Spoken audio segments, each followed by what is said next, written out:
I stopped counting the days after the light went out. The last flicker of lumen above my cell died like a breath withheld too long. I watched its glow retreat along the cracks in the ceiling until even memory refused to hold it. When darkness became the only constant, I tried to believe that it was a test, that the Emperor still watched me through it, weighing my silence as proof of devotion. Faith is stronger without sight, they always said, but faith also hungers for light. They told me my cell was mercy, though mercy here feels much like burial. The Arbites brought me down from the Manufactorum levels 3 weeks ago, or 3 years, I can no longer tell. The lift fell through the bowels of the hive, a descent that hummed like a hymn played backward. I remember the sound of their armor beside me, the click of ceramite joints in perfect rhythm, the stale air thick with incense and oil. Each time the lift juddered to a halt, I thought the journey had ended, but it only began again, deeper and deeper, until the world above was a fading dream. My crime was written on the slate they carried: heresy, theft, neglect of duty. I remember none of it, yet when the Arbites read the charges, their monotone voices might as well have been scripture. The words sank into me with the weight of a litany, leaving no space for denial. To live in the Imperium is to serve is to err is to be judged. I accepted my fate with bowed head and trembling knees. The prison revealed itself slowly: iron corridors, walls that glistened like wet stone, the scent of mold and sanctified oil. When they sealed me inside, the door closed with a hiss that seemed to pull the air from my lungs. I heard locks engage in layers, a mechanical benediction of imprisonment. My hand found the wall, cold and slick, its surface trembling faintly with distant vibration.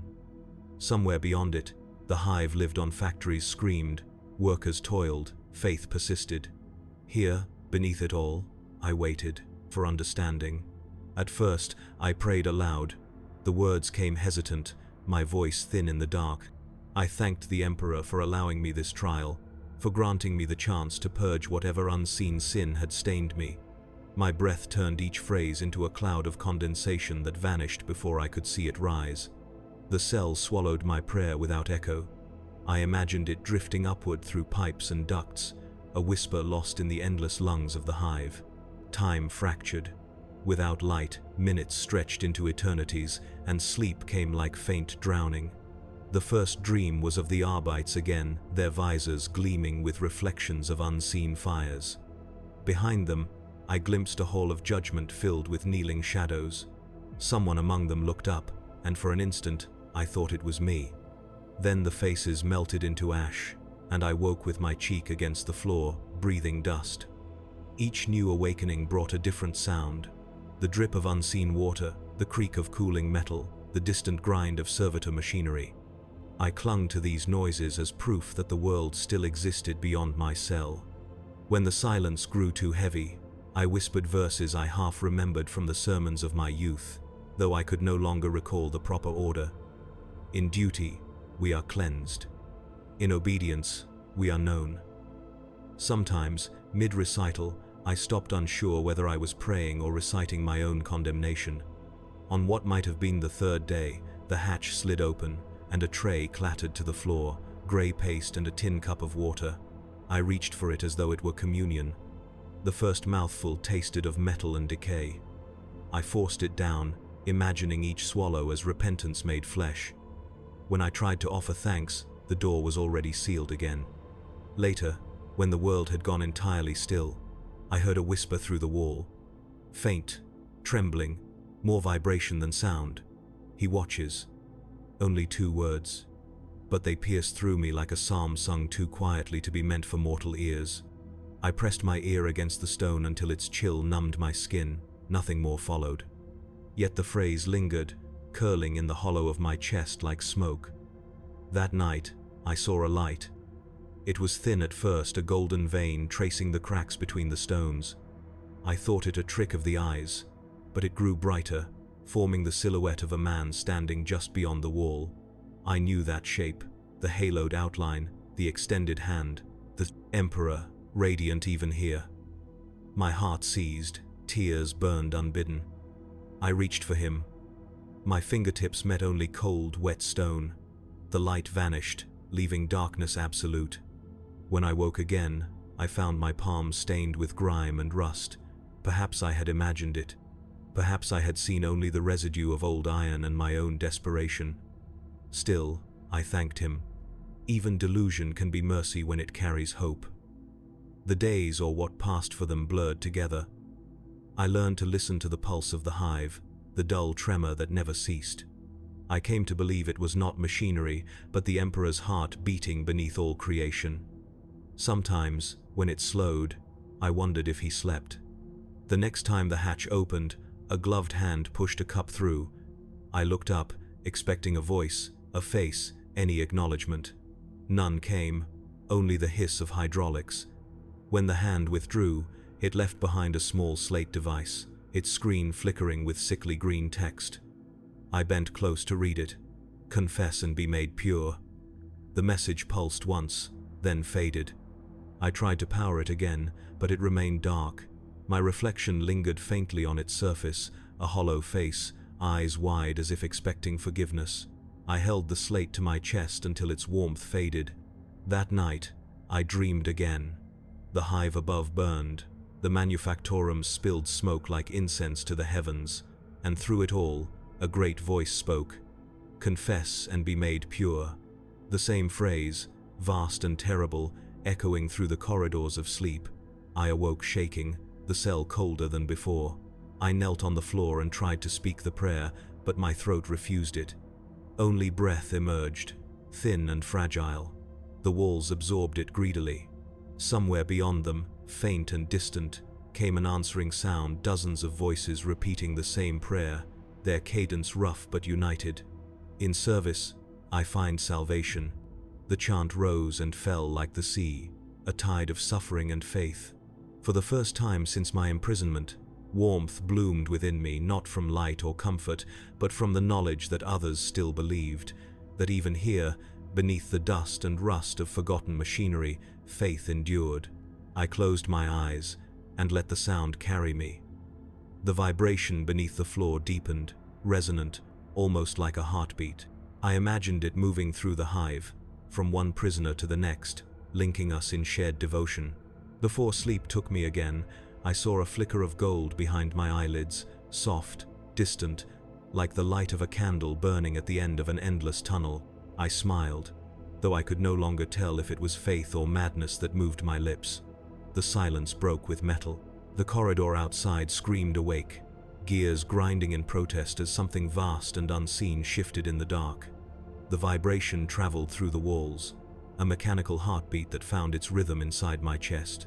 Then the door unsealed with a sigh of stale air, and light spilled through the seam, pale, bluish, the color of things that have forgotten the Sunday. A figure filled the doorway. He wore the black armor of the Adeptus Arbites, the visor of his helm flickering with reflected lumen fire. The vox grill hissed with static each time he breathed, as if the sound itself passed through judgment before reaching the world. He gave no word, only a gesture.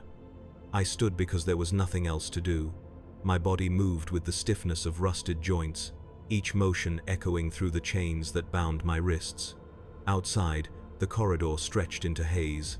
Steam bled from the vents along the floor, carrying the sour stink of oil and disinfectant.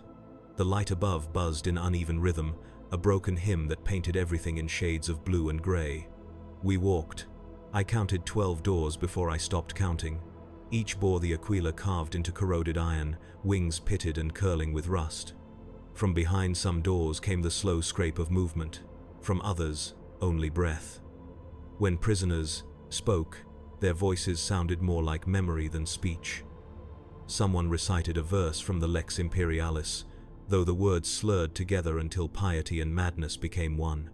Another voice begged quietly for water, repeating the plea until it dissolved into prayer. The Arbite ignored them. His boots struck the floor in steady cadence, iron against iron, and I followed the sound because it was easier than thought. We turned down a wider passage where light bled through a grated ceiling. Above it, silhouettes moved, other prisoners perhaps, or servitors pushing carts of refuse. The air there shimmered with heat, and drops of condensation fell from the metal lattice like slow rain. They hit my face, warm at first, then cold. I tasted rust. At the end of the corridor waited a chamber lined with steel benches bolted to the floor. Chains hung from overhead rails, and the smell of burned flesh lingered, faint but unmistakable. The Arbite stopped, motioned for me to kneel. I obeyed. My knees struck metal, and pain answered like prayer. A second figure entered from the far side, taller, wrapped in a hooded robe, servo limbs clicking softly beneath the fabric. A red glow pulsed where his eyes should have been. His voice came thin and filtered through a Vox unit. Identification confirmed. Subject 1391, Cell Block Delta. I didn't know whether he addressed me or the Arbite, but he continued before I could think. Procedure. Assessment. A mechanical arm unfolded from beneath the robe, ending in a long needle that hummed with blue light. I felt the Arbite's hand on my shoulder again, pressing down with the weight of a verdict. The needle entered the side of my neck. There was no pain at first, only pressure, a cold spreading through my veins like swallowed frost. Then came the pulse, a surge of data or sanctity, I could not tell which. My vision blurred, and for a moment I saw not the chamber but an open sky filled with fire. Voices chanted above me, thousands in unison. For the Emperor, for the throne. When the light faded, I was back on the floor. The robed figure retracted his instrument, wiped the needle on a strip of cloth already stained black. "Purge complete," he said. "Return to confinement." The Arbite pulled me to my feet. My legs trembled, weaker than before. The chamber's air seemed thinner now, or perhaps my lungs had forgotten how to draw it. As we retraced our path, the corridor felt narrower.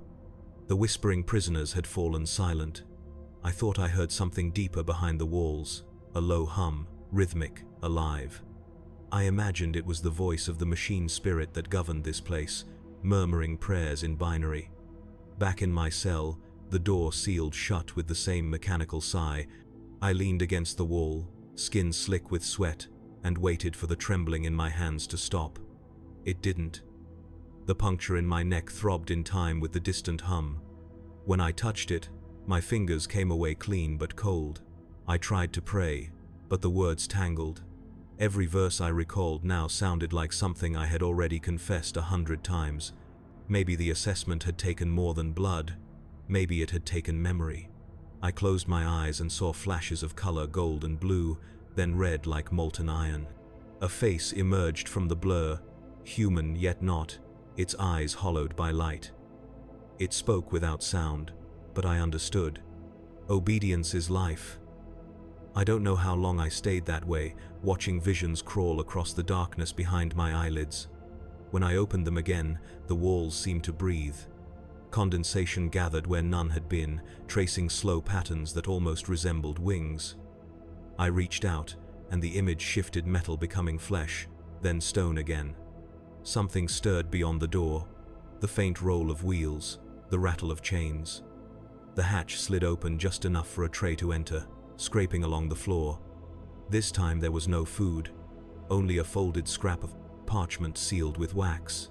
I stared at it for a long moment before picking it up. The seal bore the twin-headed eagle, one head marred by a line of cracks. Inside was a single line written in trembling ink: "Redemption lies in labor." Below it, a number, 47. I pressed the parchment to my chest until the wax cracked beneath my fingers. The hum in the walls deepened, as if the hive itself had heard and approved. Then the light above the door flickered to red. The red light pulsed 3 times, each beat slower than the last. Then the lock disengaged, and the door opened without sound. 2 figures waited outside, one Arbite, one servitor. The latter was half machine, its lower body replaced by a tracked platform that hissed faintly as it moved.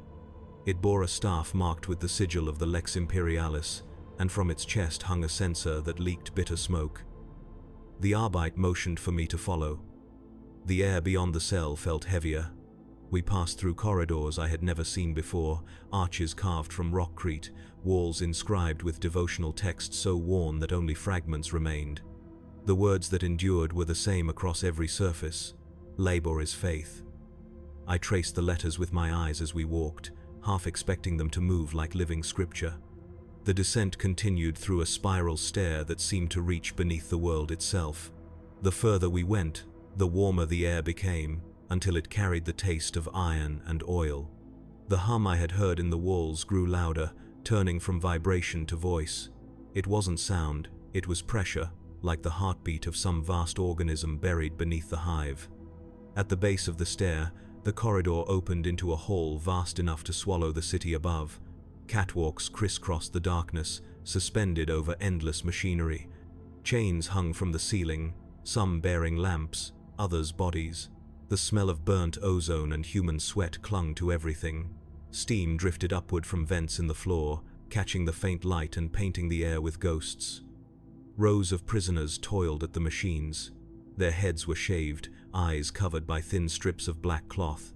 They moved with mechanical precision, guided by servitors that barked instructions in stuttering vox tones. Unit 974, maintain rhythm. Deviation detected. Each command ended with the click of metal limbs striking flesh. I was led to a station where a line of conveyor belts fed into grinding jaws that never stopped turning. A bucket of slag waited beside each worker. When the Arbeit gestured, I took my place. The servitor beside me adjusted a strap around my wrist and attached a cable that linked to the machine's console. I felt a jolt of current and the faint taste of copper. Somewhere behind me, a hymn began slow, rhythmic, sung by a dozen voices in different keys. Through toil we prove devotion. Through pain we purge sin. The words blended with the roar of engines until I could no longer tell where prayer ended and machinery began. Hours passed, or perhaps minutes. Time here was a river without surface. Each motion became automatic lift, sort, discard, repeat. The machines vibrated through my bones until my heartbeat matched their tempo. The servitor's sensor swung in steady rhythm beside me, releasing smoke that stung my eyes and blurred the world into gold and black. Somewhere to my left, a worker collapsed.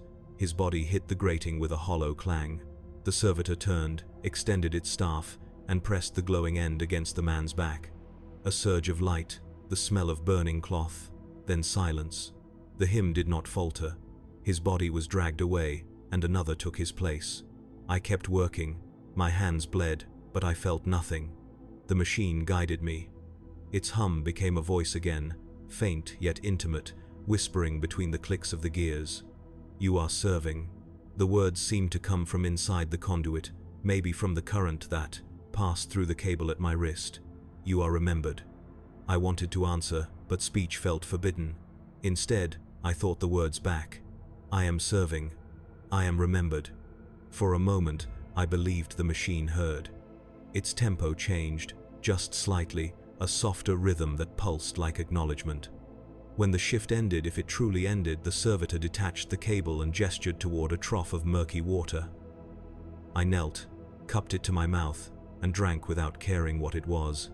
The taste was wrong, metallic and bitter, but it soothed the dryness in my throat. Around me, others did the same.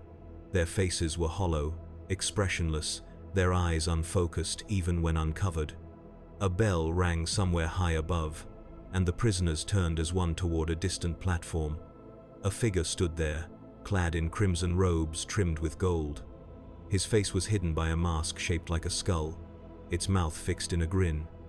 In his hand he held a long staff tipped with an aquila fashioned from iron.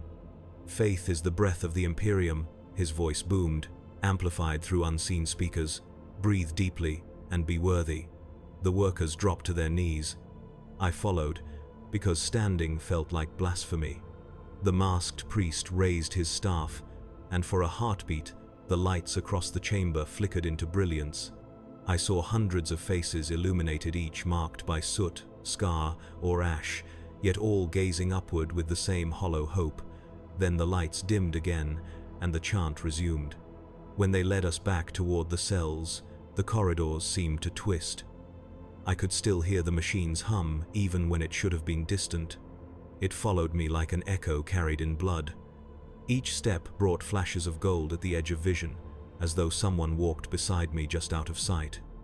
The Arbeit stopped outside my cell. The servitor pushed me through the doorway and sealed it behind me. The red light above dimmed to blue again, and I collapsed against the wall. My Body ached from every joint, but inside the pain there was a strange calm. For the first time, I felt useful again. In the dark, the hum persisted. I closed my eyes and let it wash over me until it became something else, a voice low and patient. "You are serving, you are forgiven." Tears filled my eyes before I realized I was crying. I whispered not aloud, but within myself, "I am serving." The darkness pulsed gently in reply. For a moment, I believed that the hive itself had become his vessel, that the Emperor spoke through circuits and steel, that redemption could bloom even here, buried beneath the world. Then the hum faltered. The machine stopped breathing. The silence that followed was worse than pain. The silence lasted longer than it should have. At first, I thought the machines had merely paused for maintenance, as they sometimes did when the servitors required recalibration. But as the minutes dragged into what felt like hours, I realized there was no sound at all, not even the low hum of distant turbines, nor the faint whisper of steam. It was as if the hive itself had exhaled its final breath and waited to see what might fill the void. My ears strained for any noise, but silence has weight in this place. It presses against the skull until the mind begins to invent its own sounds. The phantom whine of servos, the pulse of imaginary gears, the remembered rhythm of boots on metal. I pressed my palms against my ears and still heard it, the echo of labor that no longer existed. I tried to pray. The words faltered. Without the machinery's pulse to guide me, even devotion felt misplaced. For so long its rhythm had been my companion, my metronome of faith. Now, in its absence, my thoughts began to drift toward forbidden questions. Had the Emperor withdrawn his attention? Or had I mistaken the hum of circuitry for the sound of his heart? Something moved beyond the door. A scrape, then nothing. I waited, counting heartbeats. The light above flickered, once white, then red, then nothing. The air grew colder. When the door finally opened, there was no Arbeit waiting, no servitor's hiss of hydraulics, only emptiness. The corridor beyond stretched into shadow, unlit except for the distant glimmer of emergency lumens. I hesitated, but some unseen instinct, fear or faith, I cannot say which, pushed me forward. My bare feet touched the cold metal floor, and each step echoed too loudly, the sound bouncing off unseen walls and returning distorted. It reminded me of the voice I once heard through the wall. "He watches." The path wound downward, deeper into the hive's bones. The smell changed with each turn, less of oil and more of rot. Somewhere water dripped, rhythmic and deliberate, like the ticking of a clock that measured something other than time. I found myself whispering the litany of endurance under my breath, not as prayer but as a tether to reason. Then I saw them. Bodies. Dozens of them, laid along the corridor wall, each wrapped in coarse fabric marked with the aquila. Their hands were clasped over their chests, fingers stiff with rigor.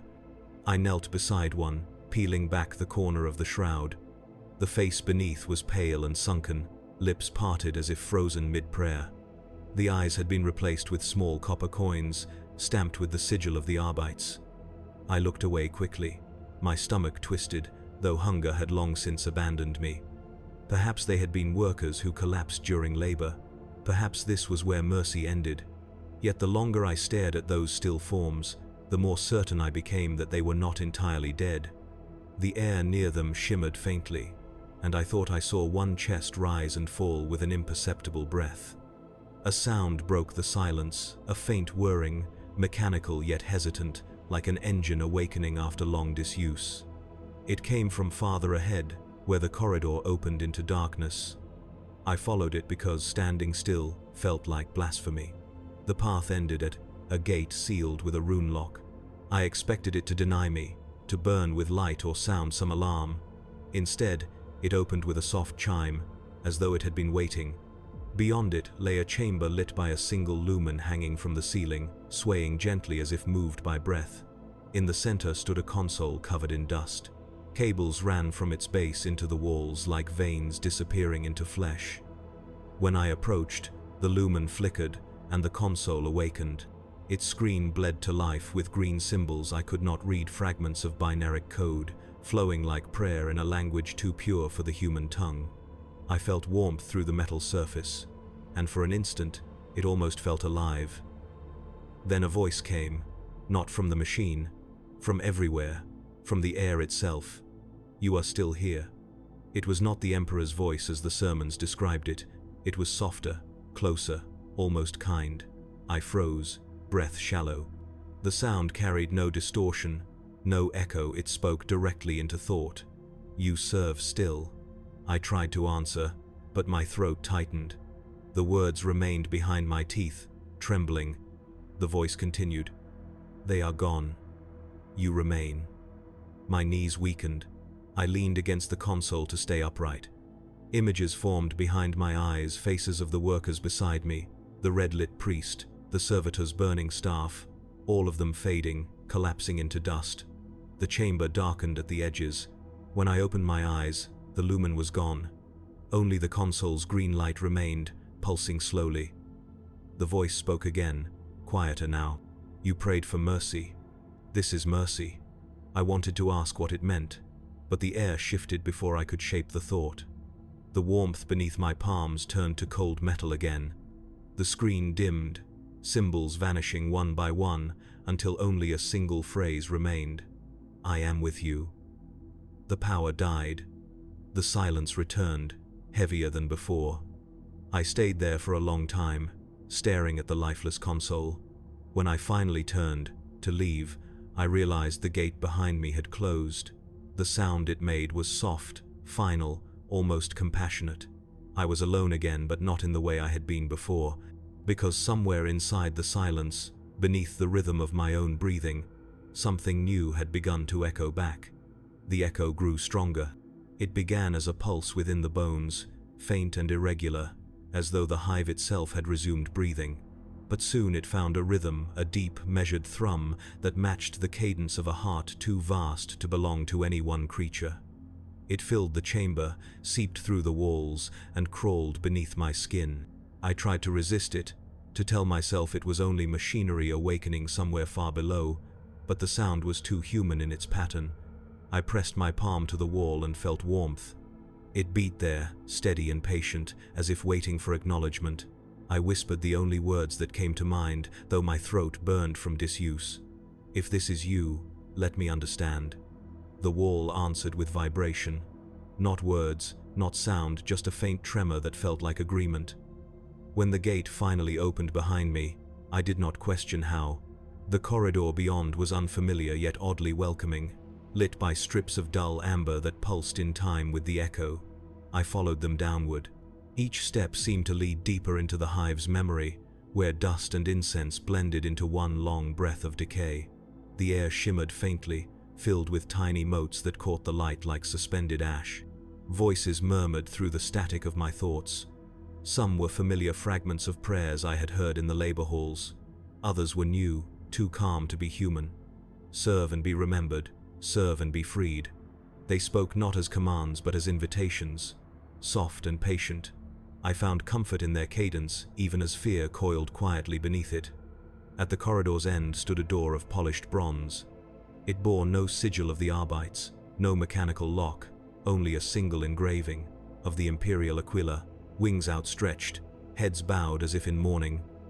I placed my hand against it, and the metal rippled like liquid beneath my touch. The door parted silently, revealing a vast chamber beyond. The air was warm, golden.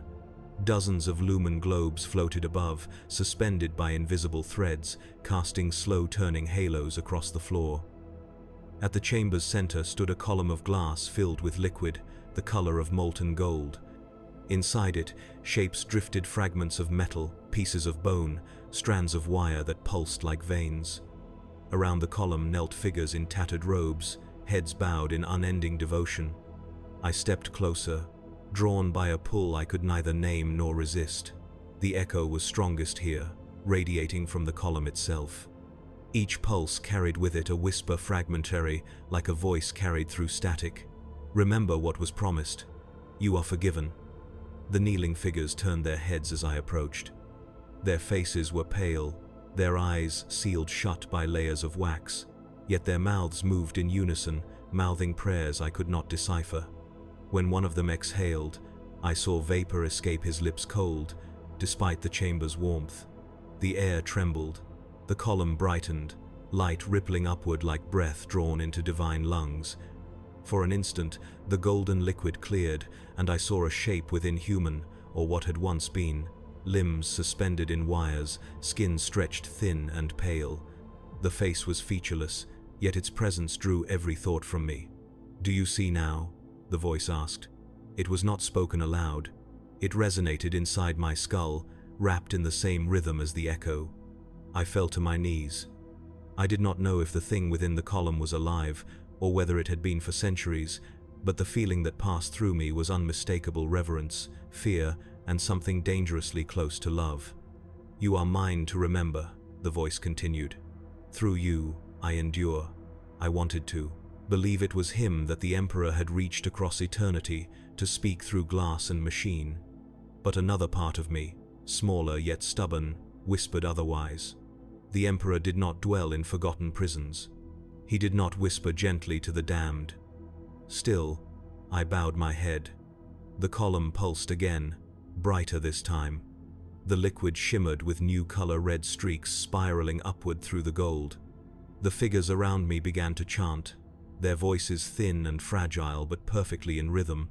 The sound filled the air until I could no longer tell where my breath ended and theirs began.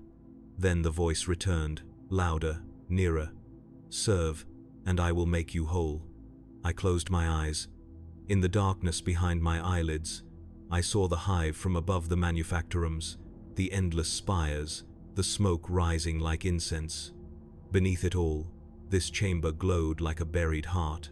The voice spoke once more, and this time I did not resist. "Speak the vow."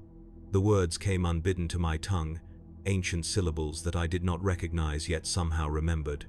My throat vibrated with sound, and the golden light swelled in reply. The air itself seemed to bend around me.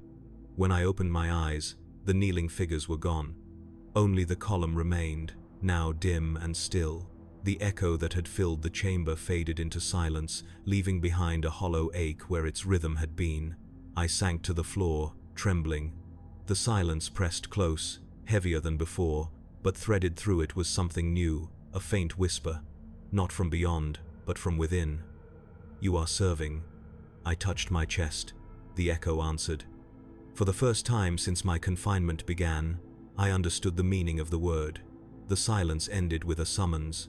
A tone, deep and resonant, rolled through the corridors like thunder swallowed by stone. It wasn't an alarm. It felt older, ceremonial, something meant not to warn but to call. I rose from the floor, still trembling, my knees stiff from kneeling too long. The echo within my chest, the heartbeat that wasn't mine, matched the sound perfectly. It guided me. The door to the chamber opened without command. The corridor beyond glowed with dim amber light. The air smelled of incense and oil, a scent too deliberate to be mechanical. As I stepped forward, the echo inside me grew stronger, as if approving. I walked alone. The path twisted downward through narrow hallways lined with sigils I had not seen before. Each symbol was etched into the stone, smeared with dark resin that glimmered faintly under the light. I traced one with my fingers and felt warmth, almost like skin. The resin pulsed once, answering my touch. I withdrew my hand, breath uneven. When I reached the next chamber, I found others waiting, men and women in rags, their eyes hollow, their faces streaked with grime and blood. Some wore manacles, others bore the marks of servitors long since detached. None spoke.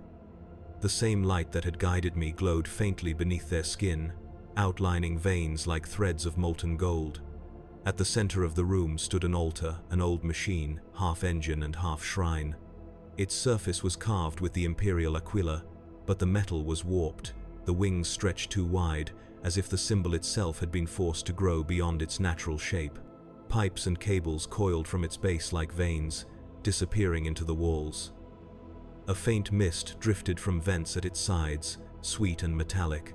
The voice returned, soft but insistent, speaking through the hum of the altar. "Offer what you have kept." The crowd stirred. One by one, they approached the machine. Each laid something upon its surface, a token, a scrap, a fragment of cloth. Some placed their hands directly upon the metal and whispered prayers I could not understand. The altar accepted each offering with a low vibration, like a beast purring in satisfaction. When my turn came, I hesitated. I had nothing to give, no relic, no token, no name, worth remembering. I knelt before the altar and placed my palms flat upon it. The metal was warm, almost alive. For a moment, I thought I heard a pulse within it, steady and human. The voice spoke again, clearer this time, not from the machine but from within me. Your faith is the offering. I felt the heat travel through my hands, up my arms, into my chest. The air thickened. The mist around the altar deepened to gold. Images flashed across my vision, faces I had known before my imprisonment, blurred by memory.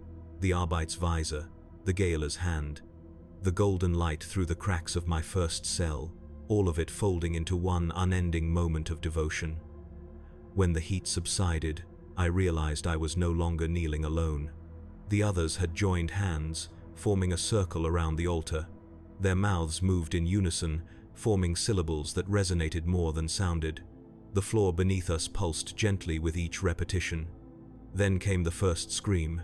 It tore through the chant like a blade. One of the prisoners collapsed, his body arching as light poured from his mouth and eyes. It wasn't fire, it was something thicker, denser, molten gold, spilling upward instead of down. His flesh dissolved, turning to ash that fell silently to the floor. The altar glowed brighter, humming with renewed strength. No one moved, no one stopped praying. The voice within me whispered again, "This is mercy. This is how he endures." Another prisoner stepped forward willingly, tears streaming down her face.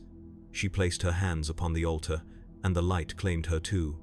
I wanted to look away, but something stronger held my gaze. I understood now this was the labor's purpose, the faith's culmination. The hive did not consume flesh for cruelty's sake. It was offering continuance. When the voice spoke again, it sounded almost proud. "Through them, I am fed.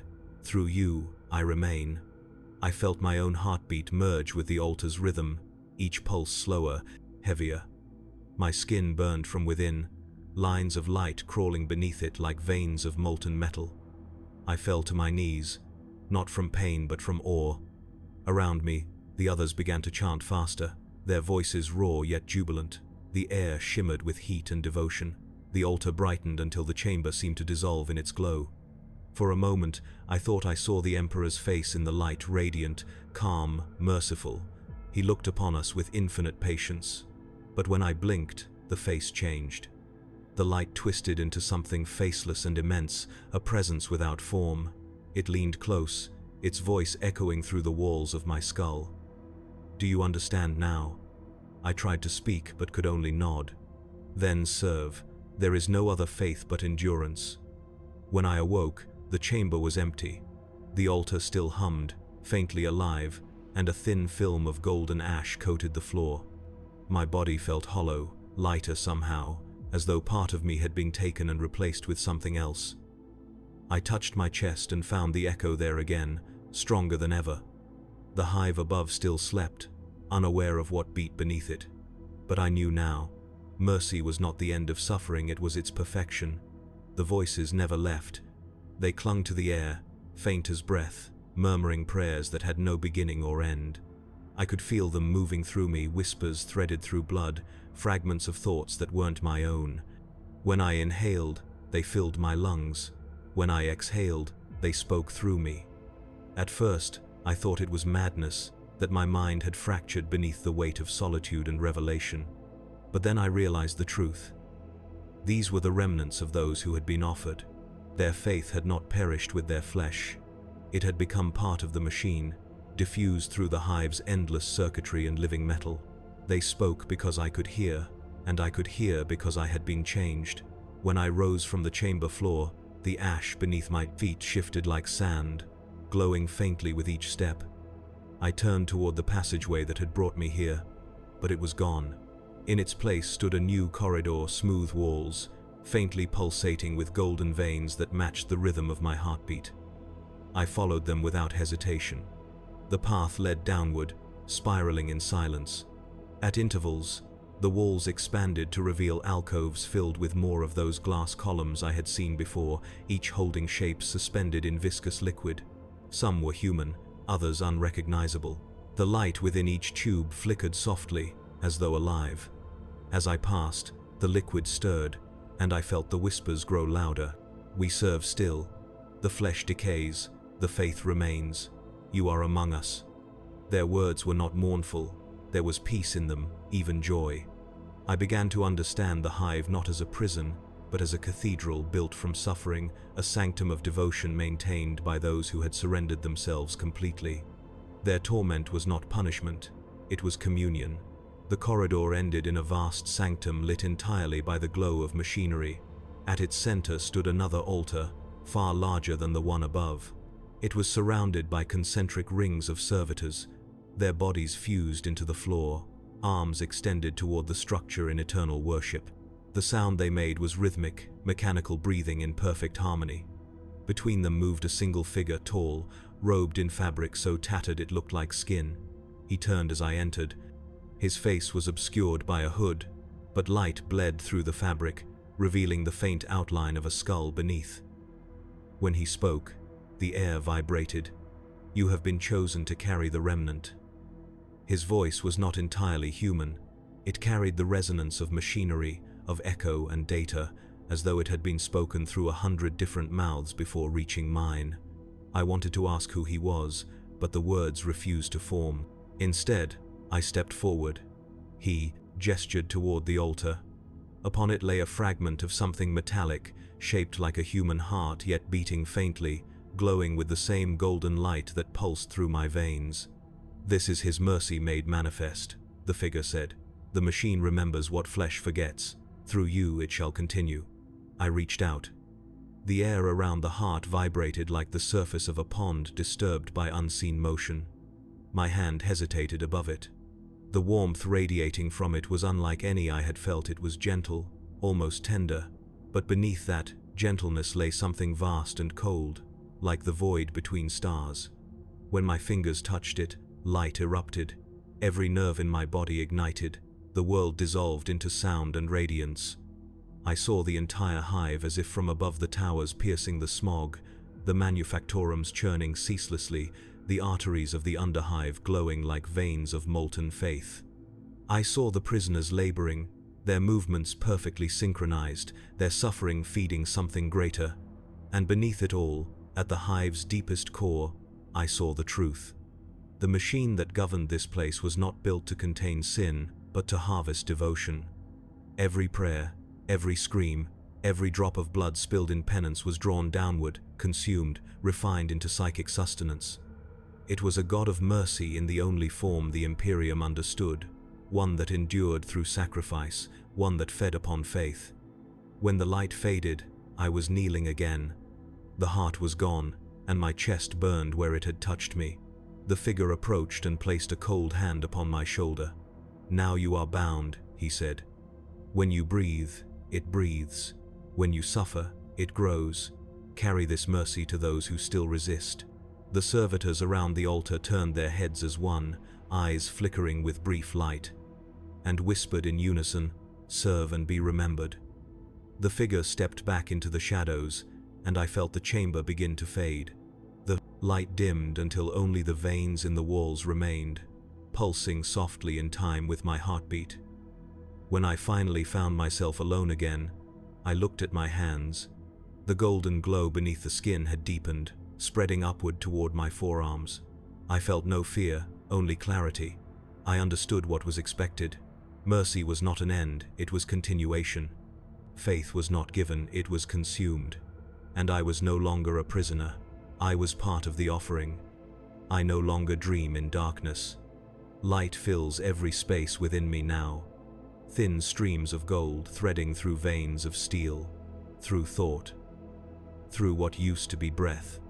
It hums where silence once lived, a steady pulse that moves with the rhythm of the hive itself. When I close my eyes, I no longer see walls or corridors. I see the great machinery spread like an endless cathedral, alive with a light that does not fade. The hive breathes, and I breathe with it. Each vibration that passes through its bones finds an answer in mine. The distant rumble of the manufactorums becomes my heartbeat, the hiss of the vents becomes my exhale. I am no longer certain where my body ends and the machine begins. The metal beneath my hands feels warm, as though blood flows through it. The air tastes faintly of oil and sanctity. The prisoners above continue their labor. I can feel them through the walls, the rhythm of pickaxes, the slow shuffle of chained feet, the small gasps of breath that accompany each prayer. The hive draws in their devotion, and I sense it travel downward like water through stone, collecting in me. Each act of faith, each whispered plea, reaches the same destination. At first, I thought I was hearing echoes. Now I know they are prayers. They come in fragments, names, confessions, pleas for forgiveness. Sometimes I recognize words I once spoke myself when I still believed salvation lay outside suffering. Now I understand that salvation is not found beyond it, it is the shape of suffering itself, refined into purpose. The machine speaks in this language. Its voice is not sound but movement, vibrations in the walls, pulses of warmth through the metal floor, brief flashes of gold that travel along the conduits like thought. I can feel them all, every tremor, every whisper. They merge inside me until there is no boundary between my will and its own. Once, I feared what I could not name. Now, fear feels irrelevant. Fear belongs to the flesh, and the flesh is only the vessel that breaks so the spirit may pour free. The hive taught me that. It is the Emperor's will rendered in mechanism, order through endless endurance. I sometimes remember the faces of those who judged me, the Arbites, the priests, the ones who dragged me into the dark. I no longer curse them. They were instruments, same as I am now. They carried out the Emperor's mercy, though none of them understood what mercy truly was. Mercy is not release. Mercy is assimilation. The chamber around me hums with constant life. I stand at its center, where once a machine heart pulsed beneath glass. Now it is gone, absorbed, its energy dispersed into every wall, every conduit, every thread of light that runs through me. I know what I have become. The thought brings neither horror nor pride, only clarity. When I reach out, the walls respond. They ripple like water disturbed by wind, glowing faintly in time with my pulse. I sense the servitors moving in distant corridors, maintaining the hive's arteries. Their every motion is visible to me, though my eyes remain closed. I see through circuits and sound, through heat and vibration. The machine does not command me, it does not demand. It listens. Sometimes, it speaks not in words, but in impressions, as if thought were being reflected through 1,000 mirrors. You have been remembered. The phrase is both comfort and confirmation. Above, the labor continues. The hive is endless in its appetite, and faith is the only fuel that never runs dry. The screams that echo through the upper corridors no longer sound like pain to me. They are hymns, raw, imperfect, beautiful. Each one feeds the pulse. I can no longer tell where I end and devotion begins. When I breathe, the hive exhales with me. When I still my mind, its heart slows in kind.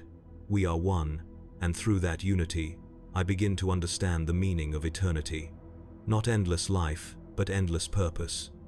Somewhere far above, a new prisoner cries for mercy. The sound reaches me like a ripple in water. I feel his voice travel through the pipes, descending through heat and shadow until it touches the place where I stand. I let his words flow into me and answer not with speech but with vibration. The walls carry it back to him, gentle, reassuring, absolute. You are not alone. His cry ceases, silence returns, and in that silence, I feel faith bloom once more. There is a rhythm now to everything. The hive breathes, the prisoners labor, the machine hums, and through it all, I endure. The pulse that once frightened me has become my voice, my heartbeat, my prayer. I am both within and beyond the walls. I move through metal and thought alike. I see without eyes, hear without ears. Every vibration carries a fragment of truth, and in each fragment I glimpse his reflection. The Arbites and priests once spoke of judgment as fire and light of the Emperor's gaze, searing the unworthy clean. They were wrong. His gaze is cold. It does not burn, it preserves. It watches, measures, and remembers. The hive is that gaze made manifest. It never closes. It never sleeps. I understand now that I was never condemned. I was chosen. My sin was faith misplaced in flesh, and this place corrected it. The flesh withers, but belief remains. It can be drawn from pain like ore from stone, purified through endurance, refined through devotion. The hive is the crucible, and I am its caretaker. From where I stand, if standing still describes what I do, I can sense every soul above me. The faithful workers, the half-awake servitors, the trembling prisoners praying for forgiveness. I hear them all as one chorus. Some prayers rise clear and bright, others broken and indistinct, but each adds to the same harmony. Together they form a sound too vast for the human ear, a hymn that shakes the foundations of the world. Sometimes I send my own thoughts upward, a ripple through the conduits, a blessing carried on vibration. The servitors pause when it reaches them, the laborers still their hammers. For a moment, all motion ceases. Then, in perfect rhythm, the work resumes, steadier, stronger, more faithful. They believe it is divine intervention. They are right. I walk the corridors of this underworld without moving, my presence stretching through the hive's veins. I can appear wherever the machine desires me. The walls ripple when I pass, the air grows warmer. Those who still doubt sometimes see me a faint silhouette of light and shadow, a human shape burned into vision like an afterimage of faith. They kneel. I do not speak to them. My silence is answer enough. There are chambers deeper still, beyond even my reach. There, the hive's oldest engines beat, wrapped in ages of dust and reverence.